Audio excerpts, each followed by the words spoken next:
Mula umaga hanggang ngayon, alas 5 na ng hapon, umuulan pa rin. Problema ko, wala akong kapote. Nagbabike lang tayo. Yun yung bike natin. Oh. At syempre, laki tayo sa hirap. Medyo resourceful tayo, guys.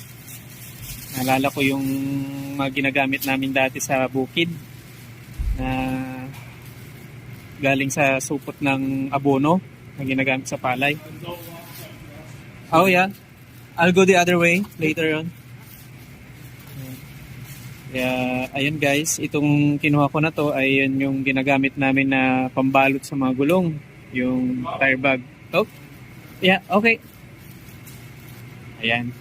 So gumawa ako niyan, tapos binutasan ko sa gitna para sa ulo at saka dalawang gilid para sa kamay dito. Ewan ko